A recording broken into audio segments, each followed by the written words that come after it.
ओम नमः शिवाय। नमस्कार दोस्तों, स्वागत है आपका मेरे यूट्यूब चैनल आरके भक्ति में। दोस्तों, आज हम आपको श्रावण मास के माध्यम का 8वां अध्याय सुनाएंगे। कृपया उसे श्रद्धा और भाव से सुने।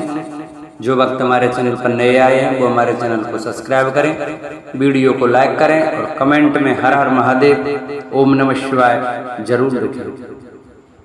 श्रावण मास में किए जाने वाले बुध गुरु व्रत का वर्णन। ईश्वर बोले, हे सनत कुमार, अब मैं समस्त पापों का नाश करने वाले बुध गुरु व्रत का वर्णन करूंगा, जिसे श्रद्धा पूर्वक करके मनुष्य परम सिद्धि प्राप्त करता है। ब्रह्मा जी ने चंद्रमा को ब्राह्मणों के राजा के रूप में अभिषेक किया। किसी समय उसने रूप तथा यौवन से संपन्न तारा नामक गुरु पत्नी को देखा। उसकी रूप संपदा से मोहित होकर वह काम के वशीभूत हो गया और उसने अपने घर में रख लिया।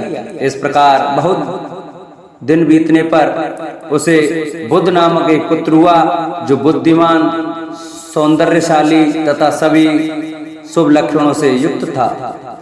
गुरु बृहस्पति को ज्ञात हुआ कि तारा चंद्रमा के घर में स्थित है। तब उन्होंने चंद्रमा से कहा कि मेरी पत्नी को वापस कर दो। अनेक तरह से समझाने पर भी जब चंद्रमा ने तारा को वापस नहीं दिया, तब बृहस्पति ने देवताओं की सभा में जाकर देवराज इंद्र को यह वृतांत बतलाया और कहा, हे शुक्र, आप देवताओं के राजा हैं, अतः अपनी आज्ञा से आप उसे दिलाएं, अन्यथा उस चंद्रमा के द्वारा किया गया पाप आपको ही निसंदेह लगेगा, क्योंकि शास्त्र निर्णय के अनुसार प्रजा के द्वारा किए गए पाप को राजा भुगता है। पुराण में भी ऐसा कहा गया है कि दुर्लभ का बल राजा होता है। गुरु का यह वचन सुनकर चंद्रमा ने कहा, मैं आपकी आज्ञा से तारा को तो दे दूंगा, किंतु इस पुत्र को नहीं दूंगा। शास्त्र के अनुसार विचार करके देवताओं ने उस बुध को चंद्रमा को दे दिया। इसके बाद गुरु को उदास देखकर देवताओं ने उन दोनों को वर प्रदान किया, हे चंद्र, अब तुम घर जाओ, यह तुम्हारा भी पुत्र है और बृहस्पति का भी है।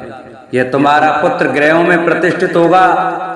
हे सुराचार्य, आप ये दूसरा भी शुभ वर ग्रहण कीजिए कि जो बुद्धिमान व्यक्ति आप दोनों बुध गुरु का व्रत मिलाकर करेगा, उसकी संपूर्ण सिद्धि होगी। यह सत्य है, इसमें संदेह नहीं है। शंकर जी के लिए अत्यंत प्रिय इस श्रावण मास के आने पर जो लोग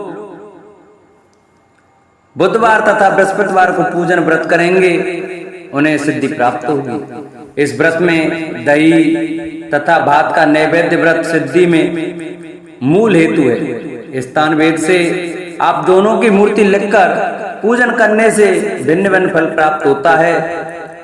यदि कोई हिंडोले के ऊपर स्थान पर आप दोनों की मूर्ति रखकर पूजन करे तो वह सर्वगुण संपन्न तथा दीर्घायु पुत्र प्राप्त करेगा।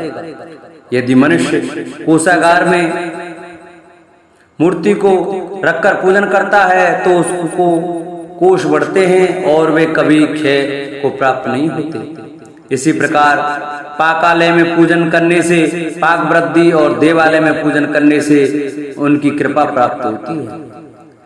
शय्यागार में लिखकर रखकर पूजन करने से स्त्री का वियोग कभी नहीं होता है। धान्यागार में रखकर पूजन करने से धान्य की वृद्धि होती है। इस प्रकार मनुष्य उन फलों को प्राप्त करता है। इस प्रकार 7 वर्ष तक करने के बाद उद्यापन करना चाहिए। उद्यापन से पहले दिन अधिवासन करके रात्रि में जागरण करना चाहिए। स्वर्ण की प्रतिमा बनाकर विधि पूर्वक 16 उपचारों से पूजन करने के पश्चात तिल घृत चारों और अपामार्ग तथा अश्वत्थ से युक्त समिधाओं से होम करना चाहिए।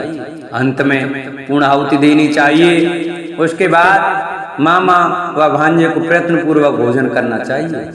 इसके बाद ब्राह्मणों को तथा अन्य लोगों को भी भोजन कराना चाहिए, स्वयं भी भोजन करना चाहिए। इस विधि से 7 वर्ष तक करने पर मनुष्य सभी मनोरथों को प्राप्त कर लेता है। जो उसे विद्या की कामना से करता है वह वेद व शास्त्रीय अर्थों को जानने वाला हो जाता है। बुद्ध बुद्धि प्रदान करते हैं और गुरु बृहस्पति गुरुता प्रदान करते हैं। सनत कुमार बोले, हे भगवान, आपने जो ये कहा है कि इस अवसर पर मामा तथा भांजे को भोजन कराना चाहिए, यदि बताने योग्य हो तो इसका कारण बताइए।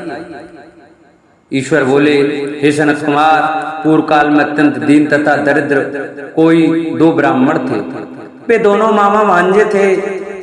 उदार पूर्ति हेतु परिश्रम पूर्वक भ्रमण करते हुए वे दोनों किसी नगर में अन्न मांगने के लिए गए थे। उन्होंने घर घर में श्रावण मास में प्रत्येक बार को उस बार का व्रत होते हुए देखा, किंतु कहीं भी बुद्ध गुरु का व्रत नहीं देखा। तब उन्होंने बहुत देर तक परस्पर विचार किया कि सभी बारों का व्रत तो सर्वत्र दिखाई पड़ रहा है, किंतु बुद्ध गुरु का कहीं नहीं। अतः चूंकि यह व्रत अनुच्छेष्ट है, इसलिए हम दोनों को चाहिए कि शुभ व्रत का अनुष्ठान आदर पूर्वक करें। किंतु हे सनत कुमार, इसकी विधि न जानने के कारण वे दोनों संशय में पड़ गए।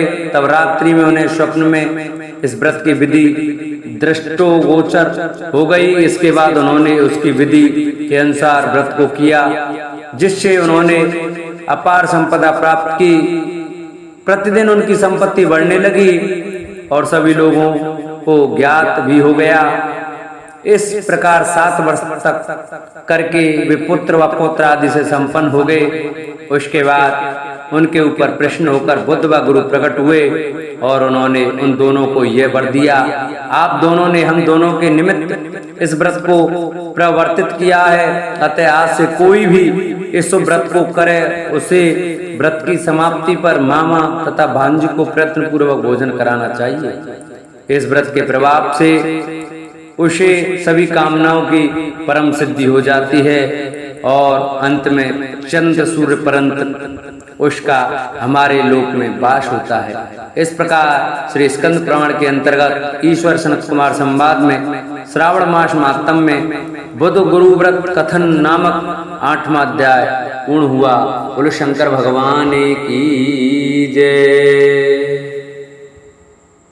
जिन भक्तों को हमारी वीडियो अच्छी लगी हो वो हमारी वीडियो को ज़्यादा से ज़्यादा शेयर करें, चैनल को सब्सक्राइब करें, वीडियो को लाइक करें और कमेंट में हर हर महादेव, ओम नमः शिवाय जरूर लिखें। बोलो शंकर भगवान की जय।